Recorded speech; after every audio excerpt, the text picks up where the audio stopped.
그날 나는 봉투를 건넸다. 딸한테 8,500만 원을 줬는데 딸이 이사를 갔어요. 연락도 없이요. 저는 수원에서 30년 동안 간호사로 일한 68배 평범한 여자예요. 간호사 일이 쉬운 직업이 아니에요. 새벽 교대 근무를 밥 먹듯이 했고 명절에도 병원 복도를 걸었어요. 발이 퉁퉁 붓도록 서 있었고 무릎이 나빠지는 줄도 모르고 뛰어다녔어요. 그렇게 30년을 일해서 모은 돈이 8,500만 원이었어요. 적다면 적고 많다면 많은 돈이지만 저한테는 전부였어요. 노후를 버텨줄 유일한 방패였으니까요.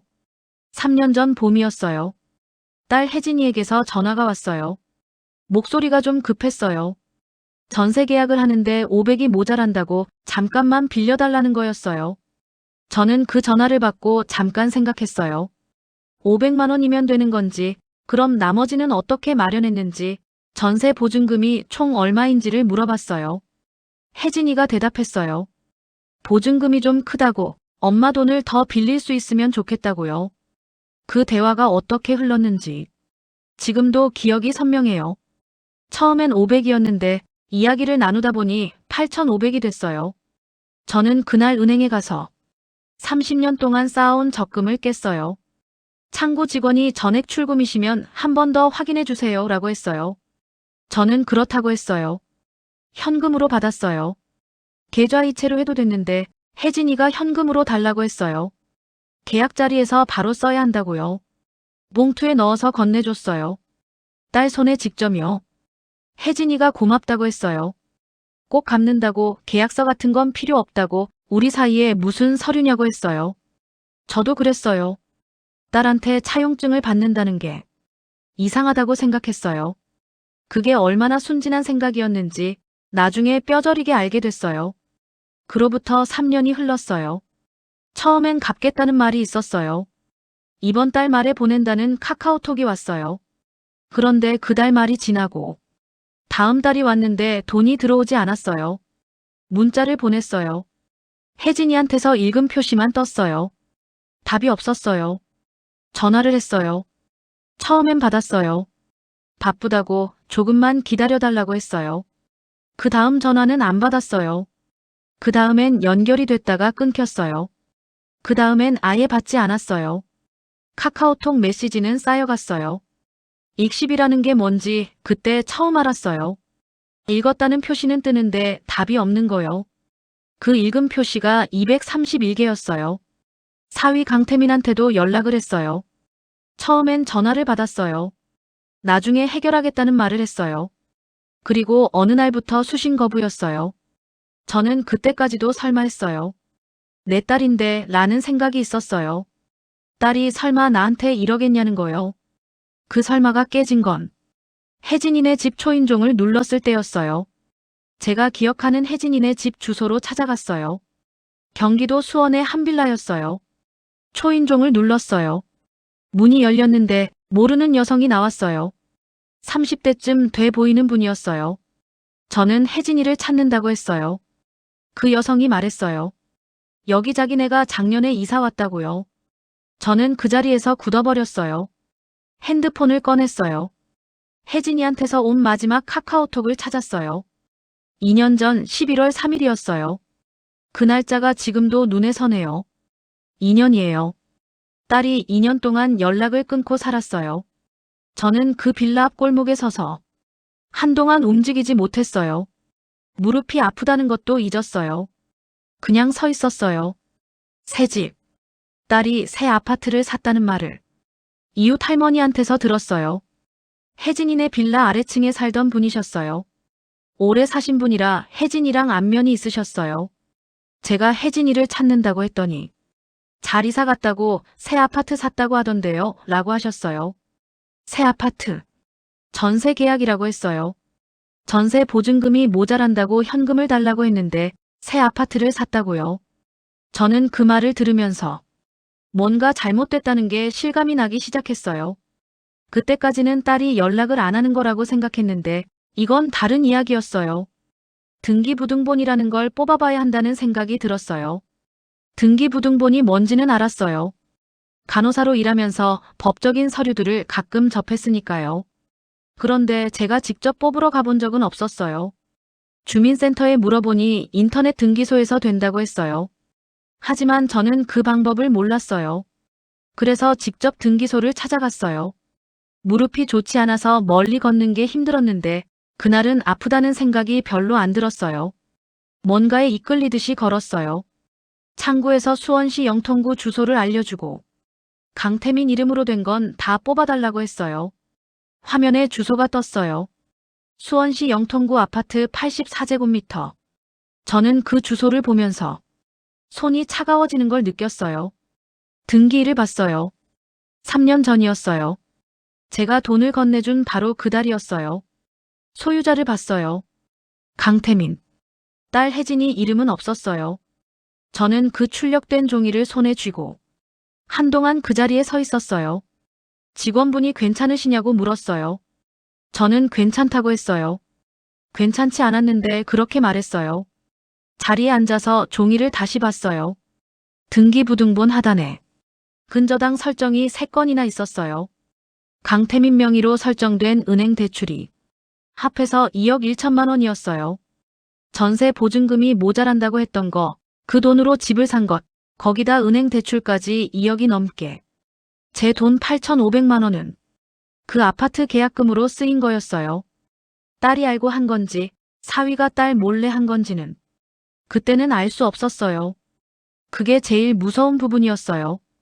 딸이 공모한 것인지, 딸도 피해자인 것인지, 내 딸이 나를 속인 건지, 아니면 딸도 속은 건지를 제가 판단할 수가 없었어요.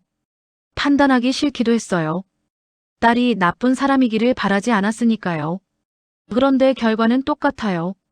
제 돈 8,500만 원이 없어진 건 사실이에요. 딸이 알았든 몰랐든 제 노후 자금이 사라진 건 달라지지 않아요. 집에 돌아와서 등기부등본을 식탁 위에 올려놓고 한참을 바라봤어요. 30년이에요. 30년을 새벽 교대 근무하면서 모은 돈이에요. 발 시려운 겨울 새벽에 병원 복도를 걸으면서 명절 연휴에 보호자들한테 수고한다는 말 들으면서 그렇게 쌓은 돈이에요. 그게 이 종이 한 장으로 설명됐어요. 저는 그날 밤 잠을 자지 못했어요. 무엇을 해야 하는지를 생각했어요. 가만히 있으면 안 된다는 건 알았는데 어떻게 해야 하는지를 몰랐어요. 딸한테 연락해봐야 받지 않을 거고 사위는 이미 수신 거부를 해놨고 저한테는 아무런 서류가 없었어요.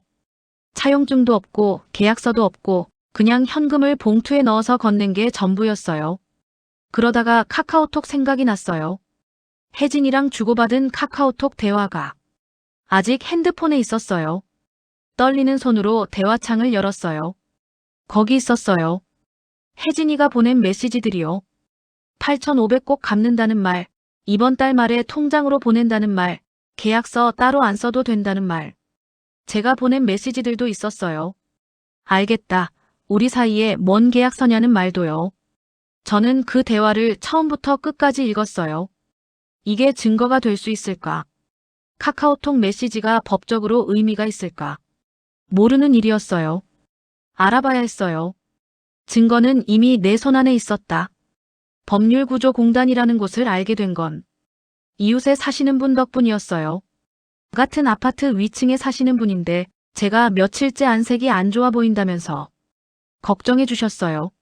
무슨 일이냐고 물으셔서 대충 이야기를 했더니 법률구조공단에 가보라고 하셨어요. 형편이 어렵거나 법을 잘 모르는 사람들이 무료로 법률 상담을 받을 수 있는 곳이라고요. 저는 그때까지 그런 곳이 있는지도 몰랐어요. 다음 날 찾아갔어요. 수원에 있는 법률구조공단이었어요. 버스를 2번 갈아타야 했어요. 무릎이 좋지 않아서 버스 환승이 힘들었는데 그냥 걸었어요. 대기를 하고 들어간 상담실에 30대 여성 변호사가 앉아 있었어요. 저는 지금까지 있었던 일을 순서대로 말했어요. 3년 전에 돈을 건넨 것부터 카카오톡 익십이 231개인 것까지요. 변호사가 조용히 듣다가 물었어요. 증거가 있냐고요. 저는 카카오톡이라고 했어요. 변호사가 말했어요. 돈 달라는 메시지, 드린다는 메시지, 그게 다 증거라고요. 저는 핸드폰을 꺼내서 대화창을 열어 보여줬어요. 3년 묵은 대화였어요. 변호사가 그걸 보면서 표정이 달라졌어요. 이 메시지만으로 대여금 청구가 충분하다고 했어요. 이 금액이면 법원 가압류 신청도 바로 가능하다고요. 가압류라는 말이 그날 처음 제 귀에 들어왔어요. 재산을 못 팔게 묶어두는 거라는 설명을 들었어요. 저는 그 설명을 들으면서 조금 다른 사람이 된 것 같았어요. 지금까지 3년을 기다렸어요. 혜진이가 연락하길 기다리고 사위가 돈을 돌려주길 기다리고 그냥 기다리기만 했어요. 근데 이제 제가 뭔가를 할 수 있는 거예요. 변호사가 몇 가지를 더 설명해 줬어요. 카카오톡 대화를 캡처해두는 것, 등기부등본을 다시 한번 뽑아두는 것, 혜진이한테 보낸 돈의 출처를 확인할 수 있는 통장 출금 내역을 준비하는 것. 저는 집에 돌아오면서 처음으로 이게 되겠다는 생각이 들었어요. 막연하게요. 확신은 아니었어요. 그냥 가능성이 보이기 시작한 거예요. 집에 와서 카카오톡 대화를 처음부터 끝까지 다시 읽었어요. 중요한 메시지들을 스크린샷 찍었어요. 혜진이가 8,500을 꼭 갚겠다는 메시지, 이번 달 말에 보낸다는 메시지, 계약서 없어도 된다고 한 메시지. 그것들을 폴더에 저장했어요. 그 다음에 통장을 꺼냈어요. 3년 전 그날 출금 기록이 있었어요. 적금을 해지한 날짜랑 현금을 출금한 날짜가 찍혀 있었어요. 그 통장을 보면서 생각했어요. 이게 다 증거가 되는구나. 저는 그동안 아무것도 없다고 생각했어요. 차용증도 없고 계약서도 없고 그냥 봉투에 넣어서 준 게 전부라고 생각했어요. 근데 아니었어요. 증거는 이미 제 손안에 있었어요. 그걸 모르고 3년을 기다렸던 거예요. 은행에 가서 당시 출금 내역 확인서를 발급받았어요. 날짜, 금액, 출금 방법이 다 나오는 서류였어요. 그걸 챙기면서 처음으로 각오가 됐어요. 딸이든 사위든 이제는 법으로 하는 거예요. 그 각오가 슬프기도 했어요. 내 딸과 법적으로 싸워야 한다는 게요. 딸이 나쁜 게 아니길 바라면서도 그 돈은 찾아야 한다는 두 마음이 한동안 같이 있었어요. 변호사한테 다시 연락해서 가압류 신청을 진행해달라고 했어요. 전화를 끊고 나서 창밖을 오래 봤어요. 봄이 오고 있었어요. 3년 전에 돈을 건네던 것도 봄이었는데 이번 봄은 다른 봄이어야 했어요. 등기부등본의 배신, 가압류 신청 서류를 준비하는 동안 며칠이 지났어요. 변호사가 꼼꼼하게 서류를 검토하는 중이었어요. 저는 기다리는 것 말고 할 수 있는 게 없었어요. 그 기다리는 시간이 참 이상했어요. 뭔가를 하고 있다는 안도감이 있으면서도 아직 결과가 없으니 불안하기도 하고요. 변호사가 전화를 한 건 서류 준비를 시작한 지 나흘째 되는 날 오전이었어요. 전화를 받자마자 목소리 톤이 달랐어요. 어머니, 큰일 났다고 했어요. 강태민 명의 아파트 등기부등본을 다시 조회했더니 2주 전에 명의가 바뀌었다는 거예요.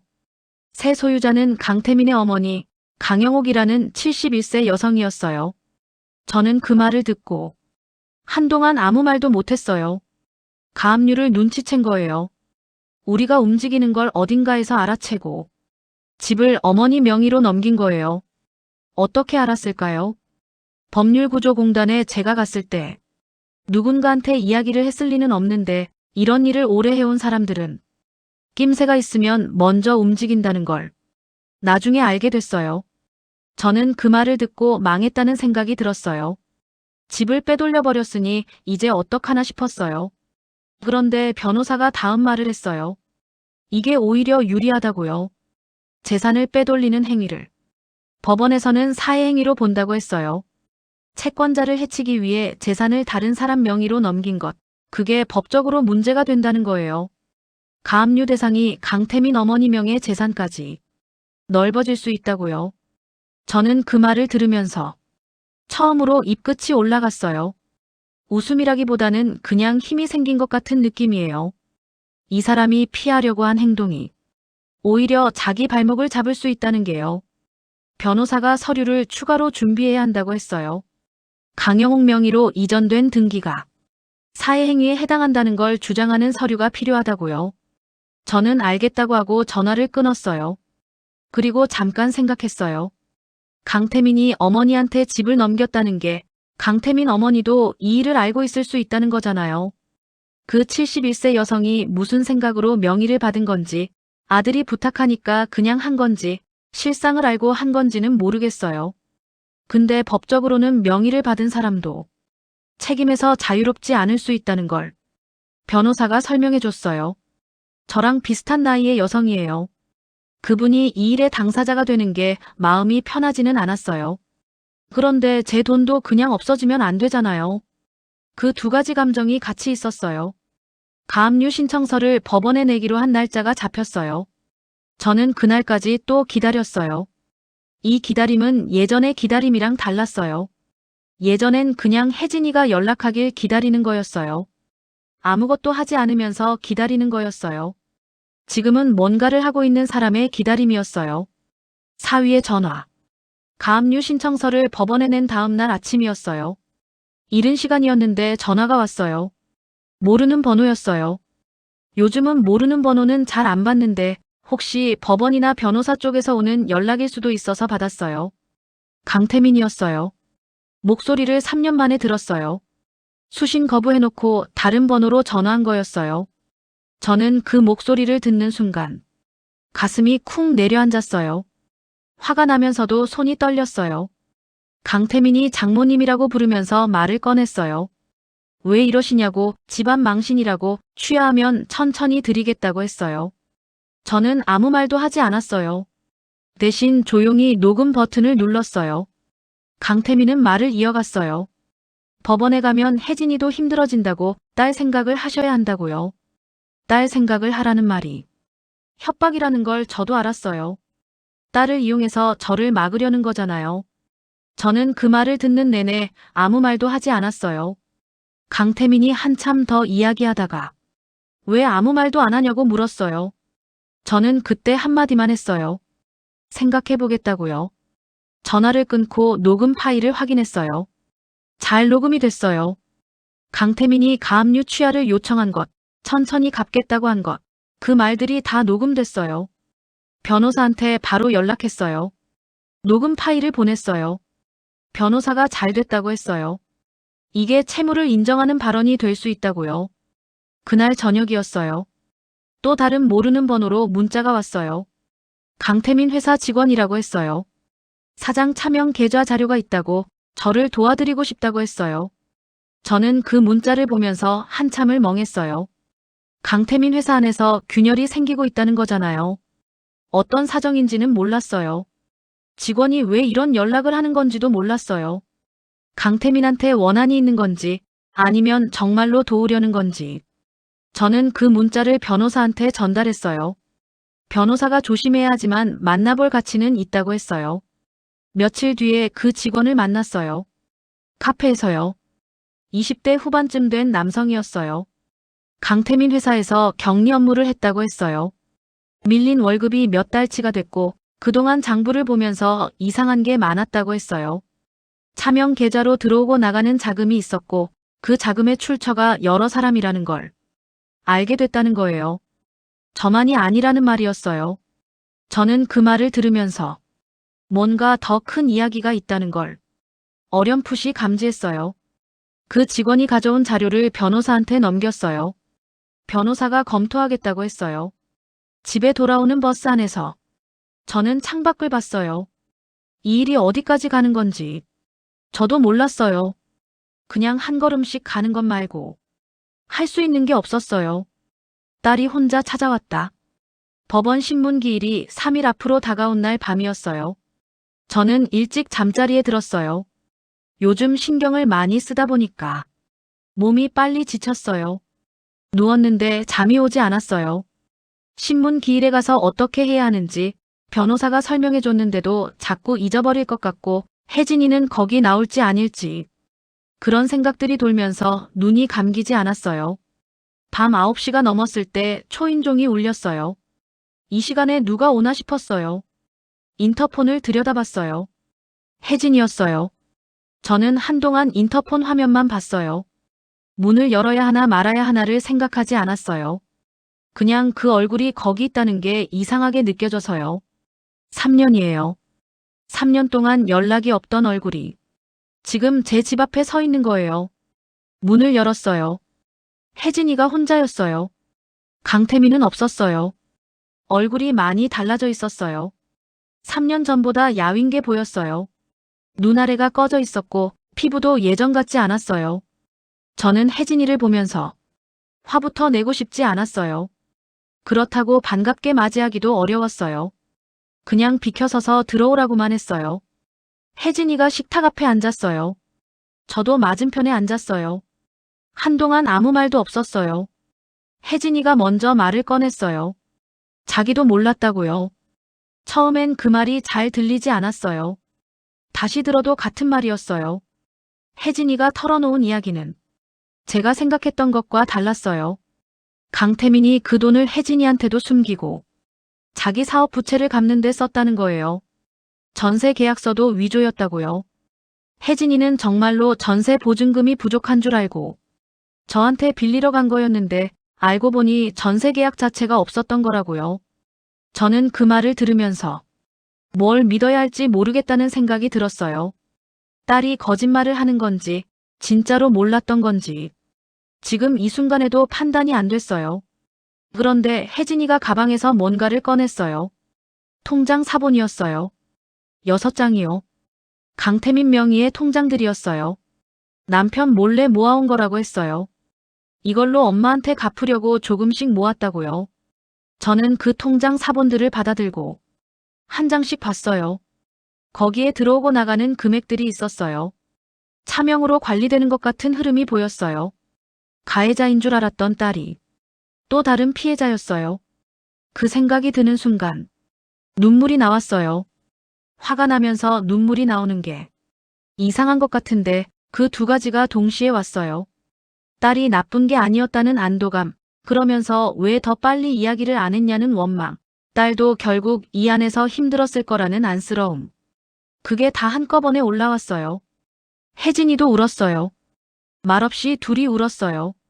한참 그렇게 있다가 제가 통장 사본을 챙기면서 말했어요. 이거 변호사한테 줘야 한다고요. 혜진이가 고개를 끄덕였어요. 그날 밤 혜진이는 늦게까지 있다가 갔어요. 가면서 죄송하다는 말을 했어요. 저는 그 말에 아무 말도 하지 않았어요. 지금은 그 말을 받아줄 마음이 준비가 안 됐어요. 그냥 잘 자라고만 했어요. 문이 닫히고 나서 저는 혜진이가 가져온 통장 사본을 식탁 위에 펼쳐놓고 한참 봤어요. 이 종이들이 뭔가를 바꿔줄 수 있을까? 그 생각을 하면서 밤을 보냈어요. 공항 게이트 앞에서. 법원 신문 전날 밤이었어요. 저는 일찍 자려고 했어요. 내일 법원에 가야 하니까 컨디션을 챙겨야 했어요. 변호사가 신문 자리에서는 크게 말할 것 없다고 자기가 다 한다고 했어요. 그냥 와서 있으면 된다고요.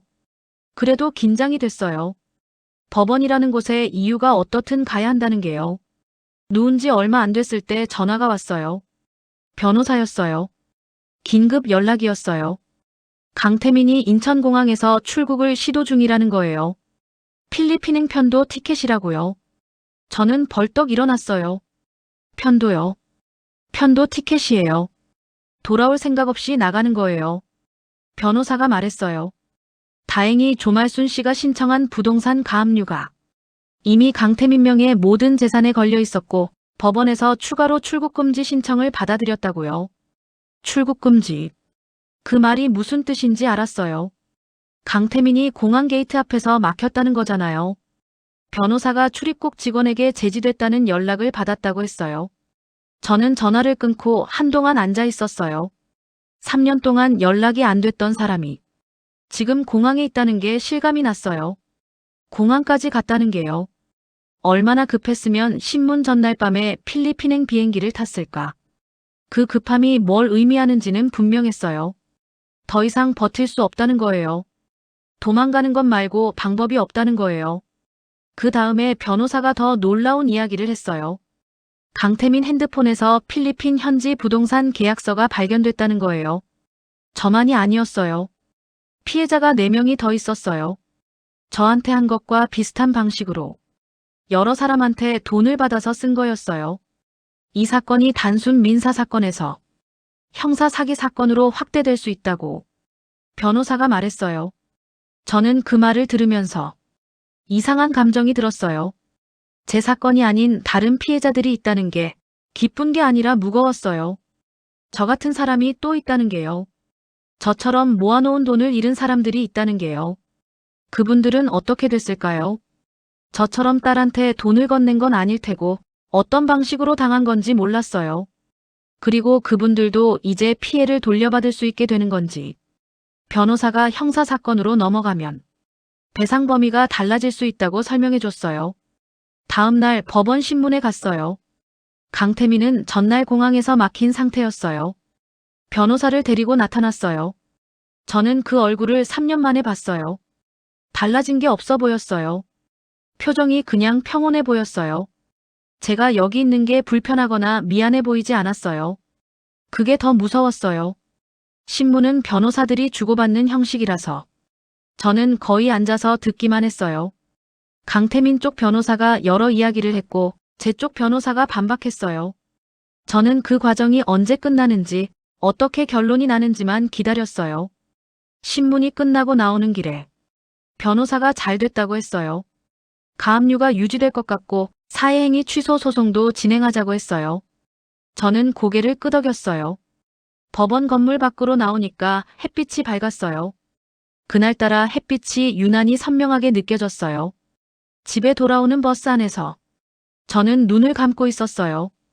강태민이 공항에서 막혔다는 게 이 싸움이 끝나지 않았다는 뜻이기도 하지만 완전히 도망가지는 못했다는 뜻이기도 했어요. 그게 지금 제가 붙들 수 있는 것이었어요. 엄마, 우리 다시 시작하자. 법원 조정이 시작된 건 그로부터 2달 뒤였어요. 재판이 오래 걸릴 수 있다는 게 걱정이었는데 강태민 쪽에서 조정을 신청했어요. 형사사건으로 넘어가는 게 부담이 됐는지 민사로 합의하는 쪽을 택한 거였어요. 변호사가 조정 조건을 설명해 줬어요. 강태민 명의 아파트를 강제 경매에 붙이고 그 낙찰금에서 제 원금과 지연이자를 먼저 받는 방식이었어요. 지연이자라는 게 있다는 걸 그때 처음 알았어요. 3년 동안 돈을 돌려주지 않은 기간에 대해 이자가 붙는다는 거예요. 저는 원금만 받아도 된다고 생각했는데 이자까지 받을 수 있다는 게 생소했어요. 경매가 진행되는 동안 몇 달이 더 걸렸어요. 그 몇 달이 제일 길게 느껴졌어요. 다 됐다는 게 보이는데 아직 손에 잡히지 않는 시간이요. 낙찰이 됐다는 연락이 온 날 변호사가 먼저 문자를 보내줬어요. 원금 8,500만 원의 지연이자까지 전액 회수됐다는 내용이었어요. 저는 그 문자를 몇 번을 읽었어요. 전액이라는 단어를요.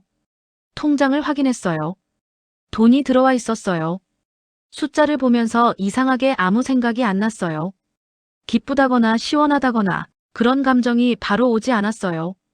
그냥 멍하게 화면을 봤어요. 그러다가 30년이라는 시간이 생각났어요. 새벽 교대 근무를 하면서 모은 돈이에요. 발이 시려운 겨울 복도를 걸으면서 번 돈이에요. 환자들 손을 잡으면서 보호자들한테 위로받으면서 그렇게 쌓인 돈이에요. 그게 다시 돌아왔어요. 3년 만에요. 강태민은 사기 혐의로 검찰에 기소됐다는 연락도 받았어요.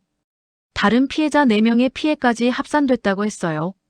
형사처벌은 별도로 진행되는 거라서 그 결과가 어떻게 되는지는 시간이 더 걸린다고요.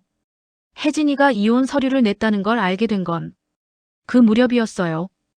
혜진이한테서 직접 들은 게 아니라 막내 이모한테서 들었어요. 저는 그 소식을 들으면서 복잡한 감정이 들었어요. 잘 됐다는 생각보다는 혜진이가 얼마나 힘들었을까가 먼저 올라왔어요. 결혼 생활을 끝낸다는 게 어떤 감정인지 저는 알 것 같거든요. 비록 제 경우는 달랐지만요. 돈이 통장에 들어온 날 저녁 저는 혼자 돈가스 정식을 시켰어요. 외식을 잘하지 않는 편인데 그날은 뭔가를 먹고 싶었어요. 맛있는 걸로요. 오래된 것이 끝났을 때 먹는 음식이요. 배달이 왔어요. 포장을 뜯고 식탁에 앉아서 먹기 시작했는데 혜진이한테 카카오톡을 보내고 싶었어요. 뭐라고 써야 할지 한참 생각했어요. 많은 말이 있는데 어떤 말을 써야 하는지 모르겠어서요. 결국 짧게 썼어요. 혜진아, 엄마 돈가스 먹고 있다. 너도 밥 먹었니? 보내고 나서 핸드폰을 식탁에 내려놓고 밥을 먹었어요. 한 숟가락 먹고 두 숟가락 먹고 돈가스가 바삭했어요. 간이 딱 맞았어요. 핸드폰을 슬쩍 봤어요. 읽음 표시가 떴어요. 3년 만에 읽음 표시가 뜨는 게 이상하게 울컥했어요. 그리고 잠시 뒤에 답장이 왔어요. 엄마, 나 지금 엄마 집 앞이야. 저는 그 문자를 보고 일어났어요. 현관으로 나가서 문을 열었어요. 혜진이가 서 있었어요. 손에 뭔가를 들고 있었어요. 돈가스 포장이었어요. 혜진이도 돈가스를 사들고 왔어요. 서로 다른 가게에서 같은 메뉴를 들고 온 거예요. 저는 그 모습을 보면서 웃었어요. 소리내서 웃었어요. 이게 웃긴 상황인 게 맞는데 그 웃음 안에 3년이 다 들어있었어요. 혜진이도 웃었어요. 눈물을 흘리면서 웃었어요. 둘이 식탁에 앉아서 돈가스를 먹었어요. 아무 말도 하지 않았어요. 말이 필요 없었어요. 이미 충분히 많은 일이 있었고 지금은 그냥 밥을 먹는 시간이면 됐어요. 혜진이가 밥을 다 먹고 나서 엄마한테 다시 시작하자고 했어요. 저는 그 말에 뭐라고 대답해야 할지 한동안 생각했어요. 다시 시작하자는 말이 쉬운 말이 아니에요. 3년이 그냥 지워지는 게 아니에요. 그 시간이 없었던 게 되는 것도 아니에요. 그런데 앞으로의 시간은 달라질 수 있잖아요. 저는 혜진이한테 말했어요. 밥이나 더 먹으라고요. 그게 제 대답이었어요. 혜진이가 그 말을 알아들었어요. 고개를 끄덕이고 밥을 더 먹었어요. 그날 밤 혜진이가 가고 나서 저는 식탁을 치웠어요. 두 사람분의 그릇을 씻으면서 이 손이 30년 동안 환자 손을 잡던 손이고 돈을 봉투에 넣어서 건네던 손이고 혼자 수없이 많은 밤을 버텨온 손이라는 게 생각났어요. 이 손이 이제 조금 쉬어도 되겠다 싶었어요. 창밖이 어두웠어요. 밤이 깊었어요. 그래도 괜찮았어요. 이 어두움 안에서 저는 이제 혼자가 아니었으니까요.